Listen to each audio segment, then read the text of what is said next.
Hi, it's Cara and today we're doing another Top 5 Wednesday video. This is actually this week's topic, so we're on track for success here. Today we are talking about our top 5 books we read so far in 2018. Top 5 Wednesday, if you didn't know, is a tag series created by Lainey over at Ginger Reads Lainey and currently hosted by Sam from Thoughts on Tomes. I'll leave all the links down below. And otherwise, let's get started. So I do have a couple of series on here which I'm going to be talking about as a whole because I don't really know how to split them up very well. And I have read all of them this year. So the first one I'll be talking about today is The Themis Files by Sylvain Neuvel. I actually own book 1. I should have gone and found it, but I read them all on audiobook. I just finished the final book in the trilogy. It was amazing. They're maybe a little bit less amazing than books 1 and 2, but overall this series was a 5-star series.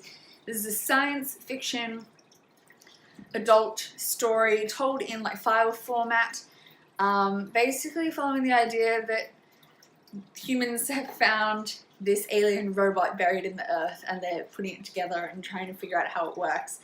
It's an amazing series and the audiobook is especially amazing. It's a full cast audio and I really enjoyed that. I totally recommend this series. I know I just talked about this book earlier today, so I'm going to keep this next one brief, but one of my other favourite books so far this year is The Fifth Season by N.K. Jemisin. I'm currently reading book 2. This is a high fantasy post-apocalyptic story that is just so intense, so good, with such an interesting narrative style.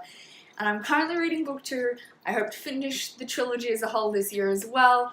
And as it's currently standing, this could be on my top reads of the year, this series. So I would definitely recommend this. Then another audiobook I really enjoyed, and that is Codename Verity by Elizabeth Vine. I read this on a road trip and I don't know if that kind of played into why I loved it so much because I was listening to huge chunks of it in single sittings. But this is a World War II YA historical fiction following 2 girls, one who is an Air Force pilot, kind of RAF pilot, I guess, and one is a spy. And it is just so good. It's told in diary format and it's executed so well. The audiobook was also amazing, and I know this is a lot of people's favorites, but it was new to me this year and I really loved it. Then we have Red Rising by Pierce Brown. This is a dystopian sci-fi kind of thing set on Mars. It's very similar to the Hunger Games, I guess, but also is nothing like the Hunger Games at the same time. We follow Darrow, who is a red, and they're the lowest caste. Everyone's kind of separated by colour, and those colours kind of determine your job prospects. And oh my god, did you just run straight off the edge? I saw that out of the corner of my eye and it was hilarious. So the caste system kind of determines what kind of jobs you can have, and as a red, Darrow is a miner getting nutrients and stuff and metals from down in Mars's core, and they live underground, but they believe that they're the only people who currently live on Mars and that Mars is otherwise uninhabitable, but in reality all of Mars has been going great for ages. And Darrow figures this out and he goes on a mission to break down the caste system, and I am definitely keen to keep going with this series this year as well. There's currently 4 books out. It was originally a trilogy and there's now an additional 4th book.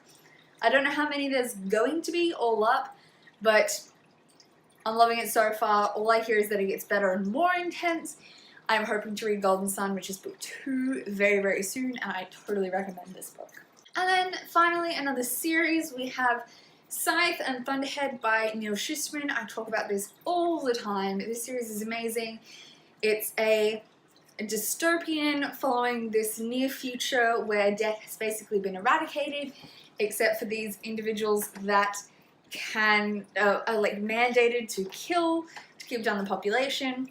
And we follow our 2 main characters, Citra and Rowan, who are apprenticed to become these scythes, these people mandated to kill, and it's looking at all this internal politics in that world, and it's just so fun and entertaining. These are amazing. I read Scythe at the start of the year and recently read Thunderhead, and I'm dying for book 3, like dying. I really hope it actually releases on time in Australia because otherwise I'll be very sad. So those are my top 5 favourite books I've read so far over the course of 2018. Comment down below what your favourite books so far have been, and otherwise I will see you soon with another video. Thanks, bye!